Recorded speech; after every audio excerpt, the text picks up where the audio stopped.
नमस्कार साथियों, आप सभी विद्यार्थियों का मेरे YouTube चैनल पर बहुत बहुत स्वागत है। आज हम इस ऑनलाइन वीडियो व्याख्यानमाला में आपके सामने अगला वीडियो सूफी काव्य और उसकी प्रवृत्तियों के बारे में लेकर के उपस्थित हुए हैं। आज हम इस वीडियो में सूफी काव्य के संबंध में विस्तार से अध्ययन करने की कोशिश करेंगे। अपन देखते हैं कि भक्तिकाल की निर्गुण काव्य धारा के अंतर्गत संत काव्य एवं सूफी काव्य नामक दो शाखाएं हैं। सूफी काव्य के लिए प्रचलित कुछ अन्य नाम हैं: प्रेम मार्गी शाखा, प्रेमाश्रय शाखा, प्रेमाख्यान काव्य परंपरा, रोमांसिक कथा काव्य परंपरा आदि। स्पष्ट ही इस शाखा में प्रेम तत्व की प्रधानता परिलक्षित होती है। सूफी काव्य में उपलब्ध प्रेम भावना भारतीय प्रेम भावना से कुछ अलग है। यह स्वच्छंद प्रेम है जिसे अंग्रेजी में रोमांस कहा गया है। इस प्रेम भावना में स्वच्छता, सौंदर्य भावना, साहसपूर्ण क्रियाकलाप विद्यमान रहते हैं तथा यह मर्यादा दाम्पत्य प्रेम से हटकर है। स्वच्छंद प्रेम समाज की मान्यताओं को स्वीकार नहीं करता। हिंदी के मध्यकालीन प्रेमाख्यान ग्रंथों में इसी रोमांस का चित्रण किया गया है। आचार्य रामचंद्र शुक्ल ने इन प्रेमाख्यानों को पर फारसी मसनवियों का प्रभाव माना है, किंतु हमें यह भी ध्यान रखना चाहिए कि इस प्रकार का प्रेम चित्रण भारतीय परंपरा में भी प्रचुरता से प्राचीनता से ही प्राप्त होता है। सबसे पहले अपन देखते हैं सूफी शब्द की व्युत्पत्ति और उसकी मान्यताएं। सूफी शब्द की व्युत्पत्ति के बारे में अलग अलग मत हैं। कुछ एक विद्वानों को मानना है कि मुसलमानों के पवित्र तीर्थ मदीना की मस्जिद के सामने वाले चबूतरे का नाम सूफा चबूतरा है। इस प्रकार इस पर बैठने वाले फकीरों को सूफी कहा गया है। कुछ विद्वान इसका संबंध सोफिया शब्द से जोड़ते हैं जिसका अर्थ होता है ज्ञान। एक अन्य मत से यह शब्द सफा से विकसित हुआ है जिसका अर्थ है शुद्ध एवं पवित्र। सर्वाधिक मान्य मत यह है कि सूफी शब्द का संबंध सूफ से है जिसका अर्थ है ऊन। सूफी लोग सफ़ेद ऊन से बने हुए चोगे पहनते थे और उनका आचरण पवित्र एवं शुद्ध होता था, इसलिए उनको सूफी कहा गया है। सूफी मत इस्लाम धर्म का एक अंग है। इस्लाम धर्म में शरीयत अर्थात कर्मकांड की प्रतिक्रिया का वैसा ही परिणाम सूफी मत है जैसे हिंदू धर्म में वैदिक कर्मकांड की प्रतिक्रिया का परिणाम स्वरूप वैष्णव मत है। सूफी धर्म में इस्लाम की कर्तृत्वता का अभाव है। इनमें उदारता एवं कोमलता विद्यमान है। सूफी मत के मूल में प्रेम तत्व है। इसमें इश्क हकीकी एवं इश्क मजाजी की भावना निहित है। सूफियों ने लौकिक प्रेम के माध्यम से अलौकिक प्रेम को प्राप्त करने पर बल दिया है। सूफी मत का आदि स्रोत हमें सामी जातियों की आदिम प्रवृत्ति से मिलता है। सामियों में मूर्ति चुंबन की परिपाटी सूफियों में बोझ एवं वसल के रूप में प्रचलित हुई। सूफियों का इल्हाम हाल की दशा का मूल स्रोत भी सामी ही है। कभी कभी वे देवता के वश में होकर जो कुछ बोलते थे उसे इल्हाम कहा गया और इस दशा को हाल कहा गया। सूफियों का प्रमुख तत्व प्रेम का मूल स्रोत भी सामियों की गुह्य मंडली थी। पीर प्रस्ती एवं समाधि पूजा का भाव भी सूफियों ने सामी से लिया है। इसके अलावा अपन और देखते हैं सूफी मत के बारे में कई मान्यताएं हैं। सूफी मत में ईश्वर को निराकार एवं सर्वव्यापी मानते हैं। वे ईश्वर को जगत में व्याप्त मानकर इसके सौंदर्य पर मुग्ध होते हैं। सूफियों के अनुसार मानव सृष्टि का सर्वश्रेष्ठ प्राणी है और उसमें ईश्वर की छाया है। उसमें जड़ अंश भी है और आध्यात्मिक अंश भी। नफस को मारना मानव का कर्तव्य है, तभी वह रूह को ईश्वर के दर्शन करवाने में सफल होता है। मानव में परिपूर्णता का बीज सुप्तावस्था में होता है। उसे प्रस्फुटित करना मानव का कर्तव्य है। मोहम्मद सर्वश्रेष्ठ पूर्ण मानव हैं, ईश्वरीय साक्षात्कार और पीर और गुरु की सहायता से ही होता है। फना मानवीय गुणों का नाश है और बका ईश्वरीय गुणों की प्राप्ति है। सद्गुरु या सूफी संत ही व्यक्ति को बका की ओर ले जाते हैं, पीर या गुरु ही साधक को शैतान के शिकंजे से मुक्त कराते हैं। शैतान साधक के मार्ग में बाधक है, किंतु यह साधक की साधना को परिपक्व बनाता है। यह शैतान वेदांत की माया के समान है। ईश्वर साधना के 4 मुकाम हैं। इनके नाम है शरीयत, तरीकत, मारिफत, हकीकत। इन मुकामों से गुजरकर ही वह हाल की दशा में पहुंचता है। हाल की 4 दशाओं के नाम है नासूत, मलकत, जबरूत और लाहूत। पहली दशा में वह शरीयत का अनुसरण करता है। दूसरी दशा में साधक तरीकत में लीन हो जाता है। तीसरी दशा मारिफत में आरिफ बन जाता है और चौथी दशा में उसे हकीकत अर्थात परम तत्व की उपलब्धि हो जाती है। सूफियों में मजार पूज्य है एवं तीर्थ यात्रा की भी मान्यता है। सूफी साधना में इश्क मजाजी, जिसे लौकिक प्रेम कहा गया है, से इश्क हकीकी अलौकिक प्रेम को प्राप्त करने पर बल दिया गया है। हाल की दशा में पहुंचा साधक बाह्य संसार को भूलकर एकमात्र अपने प्रिया के रूप में लीन हो जाता है। सूफी साधना में साधक की कल्पना पति रूप में तथा ईश्वर की कल्पना पत्नी रूप में की गई है, जबकि भारतीय रहस्यवाद में कबीर आदि कवियों ने साधक जीवात्मा को प्रेयसी रूप में तथा परमात्मा को प्रियतम रूप में कल्पित किया है। सूफी मत इस्लाम से संबंधित है, किंतु उसमें इस्लामिक कट्टरता विद्यमान नहीं है। इस मत के अनुयायी उदार, विशाल हृदय, सहिष्णु एवं संवेदनशील होते हैं। इस प्रकार सूफी शब्द की व्युत्पत्ति और उसकी मान्यताएं हमारे सामने प्रकट होती हैं।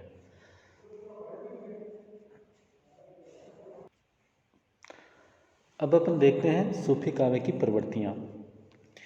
भक्ति काल के निर्गुण काव्य धारा को 2 वर्गों में विभक्त किया गया है, संत काव्य धारा एवं सूफी काव्य धारा। इनमें से प्रथम काव्य धारा का प्रतिनिधित्व करते हैं कबीर, तो द्वितीय काव्य धारा के प्रतिनिधि कवि हैं जायसी।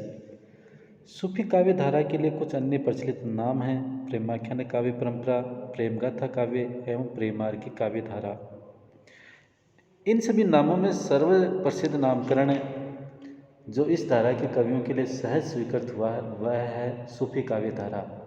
इस वर्ग के कवियों ने प्रेम गाथाओं को अपने काव्य का विषय बनाया है और प्रेम तत्व के द्वारा ईश्वर प्राप्ति को संभव बताया है। सूफी प्रेमाख्यानिकों में सर्वप्रथम रचना मुल्ला दाऊद कृत चंदायन है, जिसका रचना काल 1379 ईस्वी बताया गया है। दूसरे प्रसिद्ध सूफी कवि कुतुबन हैं, जिनकी रचना का नाम मृगावती है। इस ग्रंथ का रचना काल 1503 ईस्वी है। सूफी प्रेमाख्यान काव्य परंपरा में सर्वप्रमुख जायसी तथा इनका प्रसिद्ध ग्रंथ पद्मावत है। इस ग्रंथ की रचना 1540 ईस्वी में की गई थी। इसके अतिरिक्त उनके 2 ग्रंथ और हैं, अखरावट एवं आखिरी कलाम। मंजनकृत मधुमालती भी सूफी प्रेमाख्यानों में महत्वपूर्ण स्थान रखता है। इनके अतिरिक्त उस्मान ने चित्रावली, शेख नबी ने ज्ञानदीप एवं हंस जवाहिर नूर मोहम्मद ने इंद्रावती और अनुराग बांसुरी तथा शेख निसार ने यूसुफ जुलेखा नामक प्रेम गाथाएँ लिखी है। मुसलमान सूफी कवियों के अतिरिक्त हिंदू कवियों ने भी प्रेम गाथाएँ लिखी हैं। इनमें प्रमुख हैं ईश्वरदास कृत सत्यवती कथा तथा दुखहरण दास कृत पुष्पावती। सूफी काव्य की प्रवृत्तियों में हम निम्नांकित बिंदुओं के माध्यम से इनकी चर्चा कर सकते हैं। सबसे पहले जो प्रधान विशेषता है वह है मुसलमान कवि एवं मसनवी शैली। सूफी काव्य धारा के अधिकांश कवि मुसलमान हैं, परंतु उनमें धार्मिक कट्टरता का अभाव है। इन सूफी कवियों ने सूफी मत का प्रचार प्रसार करने के लिए हिंदुओं के घरों में प्रचलित प्रेम कहानियों को अपने काव्य का विषय बनाया। जायसी ने पद्मावत में जिस प्रेम गाथा को लिया है वह राजा रतन सेन और राजकुमारी पद्मावती की ऐतिहासिक प्रेम गाथा है। इन्होंने चरित्र काव्य को सूफियों की मसनवी शैली में प्रस्तुत किया है।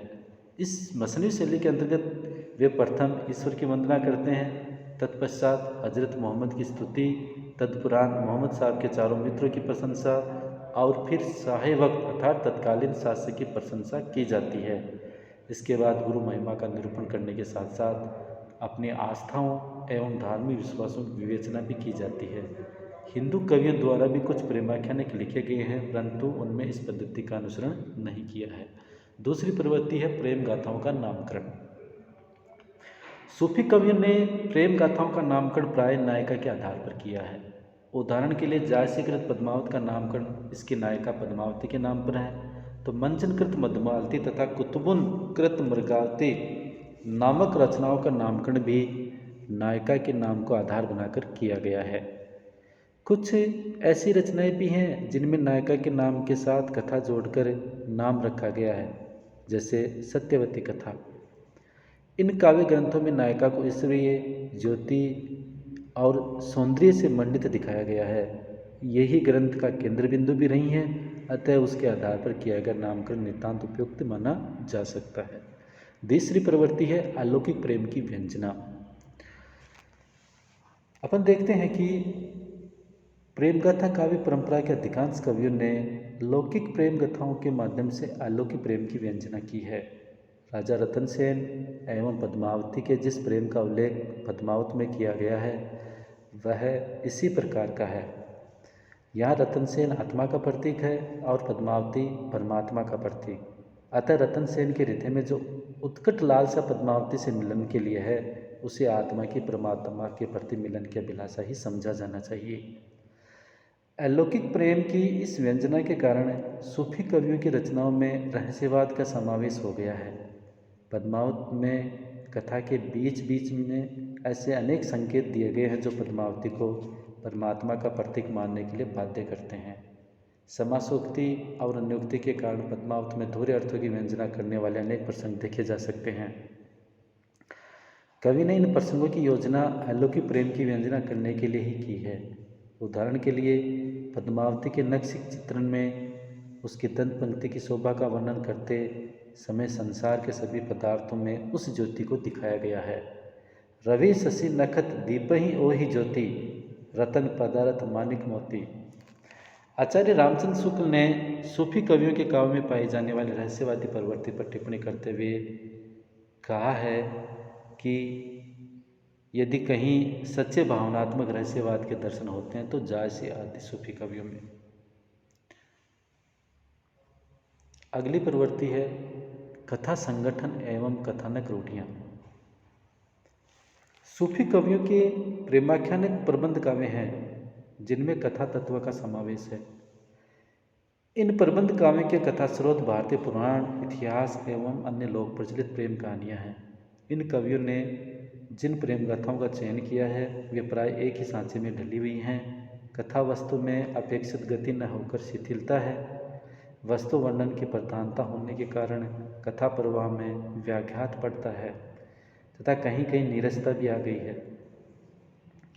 कथा वस्तु में असाधारण एवं रोमांचक घटनाओं की अधिकता भी दिखाई पड़ती है। इन कवियों ने अपनी रचनाओं में भारतीय एवं ईरानी काव्य रूढ़ियों का समावेश भी किया है।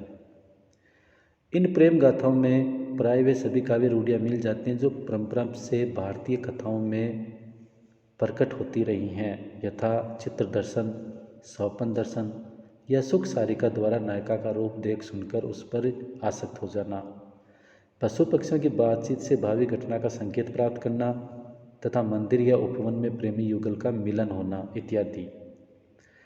इसी प्रकार कुछ कथानक रूढ़ियाँ ईरानी साहित्य से भी ली गई हैं, यथा प्रेम व्यापार में परियों एवं अलौकिक शक्तियों का सहयोग, उड़ने वाली राजकुमारियाँ, राजकुमारी द्वारा प्रेमी को गिरफ्तार करवा लेना इत्यादि।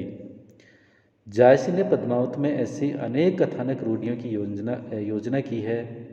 मानसरोवर में पद्मावती का सखियों के साथ स्नान करना, नायिका के विरह ताप चढ़ने पर वैद्य द्वारा नाड़ी परीक्षा करना, 12 मासा के द्वारा विरह निरूपण, समुद्री तूफान से नौका का टूट जाना तथा शंकर पार्वती द्वारा सहायता करना, इस प्रकार की अन्य कथानक रूढ़ियाँ हैं जो इन सूफी काव्य ग्रंथों में प्रकट हुई हैं। अगली विशेषता है 5 नंबर की चरित्र चित्रण। सूफी प्रेमाख्यानकों में नायक नायिकाओं के चरित्रांकन की एक जैसी पद्धति दिखाई पड़ती है। उनमें जीवन के विविध घात प्रतिघातों का अभाव है। नायक को प्राय राजकुमार दिखाते हुए उसे सैरथे, साहसी, प्रेमी एवं पर दुख कातर बताया गया है, जबकि नायिका अनिंद्य सुंदरी, रूप गर्विता, बुद्धिमती राजकन्या के रूप में चित्रित की गई है। प्राय सभी कवियों ने भारतीय वातावरण एवं मर्यादाओं के अनुरूप नायक नायिका का चरित्र चित्रण किया है। प्रेम पथ की कठिनाइयों का चित्रण करते हुए नायक के चरित्र को उभारने का प्रयास प्राय सभी सूफी प्रेम गाथाओं में किया गया है। नायक को नायिका के रूप सौंदर्य के प्रति आकृष्ट होकर उसे प्राप्त करने के लिए अनेक संघर्षों से गुजरना पड़ता है। ये संघर्ष ईश्वर प्राप्ति के मार्ग में आने वाले संघर्षों के द्योतक हैं। सूफी प्रेमाख्यानकों में कुछ मानवेतर प्राणी भी हैं, जैसे पद्मावत में हीरामन तोता, जिसे एक विद्वान के रूप में प्रस्तुत किया गया है। कथा का विकास करने में ऐसे पात्रों की महत्वपूर्ण भूमिका रही है। वस्तुतः सूफी कवियों का ध्यान चरित्र चित्रण पर उतना केंद्रित नहीं रहा जितना कथा वैचित्र्य एवं वर्णन विस्तार पर रहा है। उन्होंने ऐतिहासिक एवं काल्पनिक दोनों पात्रों की योजना अपनी रचनाओं में की है। ऐतिहासिक पात्रों का व्यक्तित्व भी इतिहास के अनुरूप न होकर कल्पना से अधिक निर्मित किया है। कुछ पात्र काल्पनिक होते हुए भी बेजोड़ हैं। पद्मावत की नागमती इस प्रकार की एक अद्वितीय पात्र है जो भारतीय रमणी का आदर्श कही जा सकती है। अगली विशेषता है लोक पक्ष एवं हिंदू संस्कृति का चित्रण। प्रेमाख्यान कवियों ने अपनी रचनाओं में लोक जीवन का पर्याप्त चित्रण किया है। जन सामान्य में प्रचलित अंधविश्वास, जादू टोना, तंत्र मंत्र, लोक व्यवहार का सुंदर दिग्दर्शन इन काव्य ग्रंथों में कराया गया है। साधारण जनता के व्रत, उत्सव, तीर्थ, पर्व, लोकाचार और उनके सांस्कृतिक क्रियाकलापों का विवरण भी इनमें उपलब्ध हो जाता है। सूफी कवियों ने हिंदू ग्रहों में प्रचलित लोकप्रिय प्रेम गाथाओं को अपने काव्य का विषय बनाया था। अतः हिंदू धर्म के स्थूल सिद्धांतों, रहन सहन और आचार विचार का निरूपण भी इनमें यथावसर किया गया है। सूफी कवि हिंदू धर्म एवं संस्कृति की सामान्य जानकारी रखते थे, अतः प्रसंगानुसार इन्होंने अपने पौराणिक ज्ञान, ज्योतिष, आयुर्वेद की यति किंचित जानकारी का उपयोग अपने काव्य ग्रंथों में किया है। भारतीय साहित्यिक परंपरा के अनुरूप ही इन कवियों ने अपनी रचनाओं में नक्शिक वर्णन एवं 12 मासे की योजना भी की है। अगली विशेषता भाव एवं रस व्यंजना। सूफी कवियों का मूल प्रतिपाद्य है प्रेम, अतः इनकी रचनाओं में श्रृंगार रस की प्रधानता रही है। श्रृंगार के दोनों ही पक्षों, संयोग एवं वियोग का प्रभावपूर्ण चित्रण इन प्रेमाख्यानकों में किया गया है। सौंदर्य निरूपण के अंतर्गत नायिका के नक्शिक रूप, रंग, हाव भाव का चित्रण करने के साथ साथ उसकी विद्वता, बुद्धिमत्ता एवं कला विशारदता का उल्लेख भी किया है।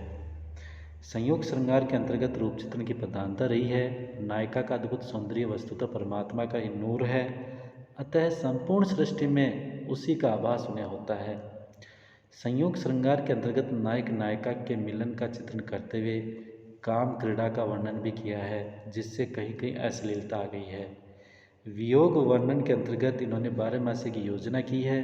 पद्मावत में नागमती की विरह की सुंदर अभिव्यक्ति 12 मासे के द्वारा जायसी ने की है। यह विरह वर्णन हिंदी काव्य की अनूठी निधि है। श्रृंगार रस के अतिरिक्त अन्य रसों की योजना भी इन काव्य ग्रंथों में देखने को मिलती है। उदाहरण के लिए पद्मावत में गोरा बादल युद्ध खंड के अंतर्गत वीर, रौद्र एवं विभत्स रसों का सुंदर चित्रण हुआ है। अगली विशेषता है वस्तु वर्णन। प्रेमाख्यान काव्य ग्रंथों में वस्तु वर्णन की प्रधानता दिखाई देती है। ये कवि मूल कथा के साथ साथ वस्तु, दृश्य एवं घटना का विवरण अतिशयोक्तिपूर्ण शैली में प्रस्तुत करने में सिद्धहस्त थे।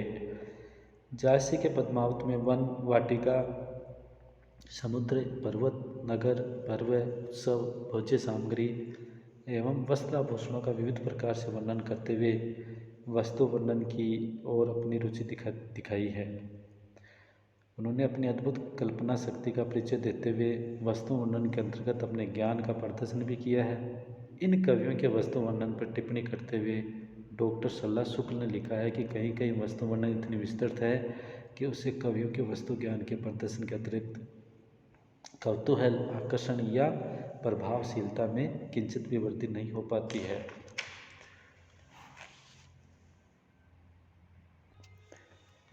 अगली विशेषता है खंडन मंडन का भाव। सूफी कवियों ने किसी विशेष संप्रदाय का खंडन मंडन नहीं किया। संत कवियों में जहाँ यह प्रवृत्ति उग्र थी, वहीं सूफियों में इसका भाव था। इन कवियों ने सूफी मत का प्रचार करने के लिए प्रेम गाथाओं की रचना अवश्य की, किंतु कहीं पर भी किसी अन्य धर्म या संप्रदाय के विरुद्ध एक भी बात नहीं कही। इन्होंने अपने मत का प्रचार करने के लिए काव्य की सरसता का सहारा लिया, जिसके कारण हिंदुओं में भी ये काफ़ी लोकप्रिय कवि हुए। आचार्य रामचंद्र शुक्ल ने सूफी कवियों की इस विशेषता को स्पष्ट करते हुए लिखा है कि प्रेम स्वरूप ईश्वर को सामने लाकर सूफी कवियों ने हिंदू और मुसलमान दोनों को मनुष्य के सामान्य रूप में दिखाया है और भेदभाव के दृश्यों को हटाकर पीछे कर दिया। सच्चे अर्थों में सूफी कवियों ने अपनी रचनाओं के द्वारा प्रेम के सार्वभौमिक स्वरूप की स्थापना की है। अगली विशेषता है काव्य रूप। आचार्य रामचंद्र शुक्ल ने सूफी प्रेम गाथाओं को फारसी की मसनवी शैली में रचित काव्य ग्रंथों के अंतर्गत माना है। उनके अनुसार ईश वंदना, साहे वक्त का उल्लेख, कथा का सर्गों में विभक्त न होना तथा संपूर्ण ग्रंथ में एक ही छंद का प्रयोग आदि ऐसी विशेषताएं जिनके कारण इन्हें मसनवी रचनाएं कहा जाना उपयुक्त है, जबकि कुछ अन्य विद्वानों ने उनके मत को स्वीकार किया है। इनमें प्रमुख है डॉक्टर गणपति चंद्र गुप्त। इनके अनुसार इन्हें कथा काव्य कहा जाना उचित है।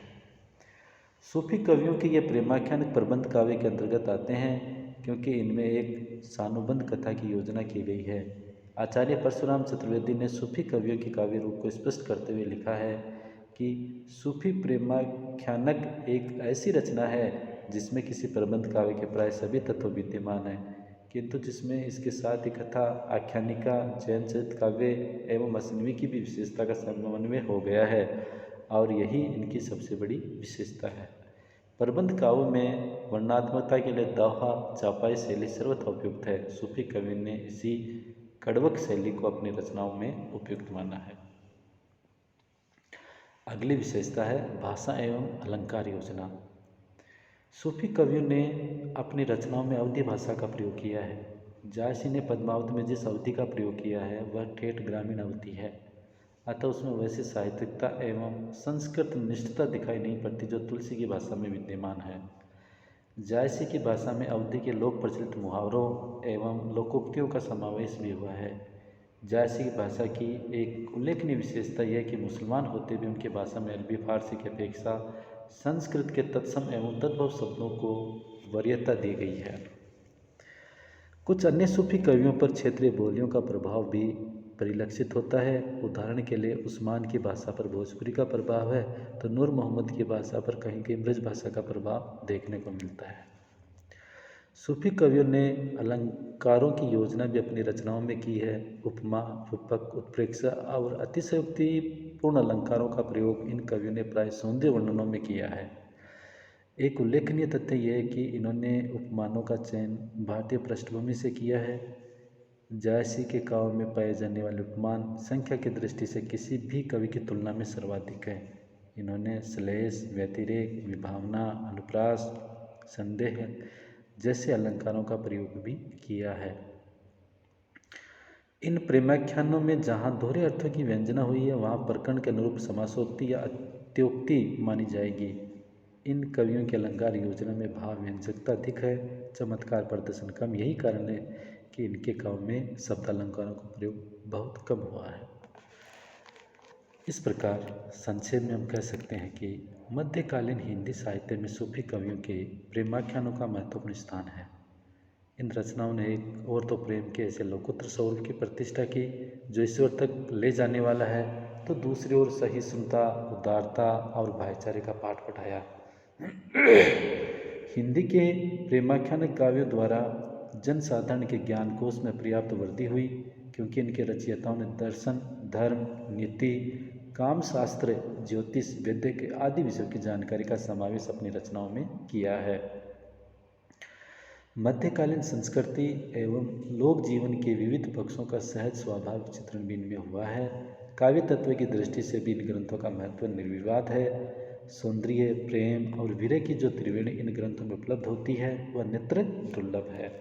साथ ही इन ग्रंथों में साहस, त्याग और बलिदान की जो उदात्त वृत्तियाँ इनके नायकों के चरित्रों के माध्यम से प्रदर्शित की गई है, उसे इनकी प्रमुख विशेषता माना जा सकता है। निष्कर्ष रूप में ये कहा जा सकता है कि इन रचनाओं में प्रेम के गंभीर, उदात्त एवं भव्य रूप का गरिमापूर्ण चित्रण हुआ है, जिससे इन्हें हिंदी साहित्य में उच्च स्थान प्रदान किया जा सकता है। इस प्रकार आज हमने सूफी काव्य के बारे में और उसके प्रवृत्तियों के बारे में विस्तार से अध्ययन किया है।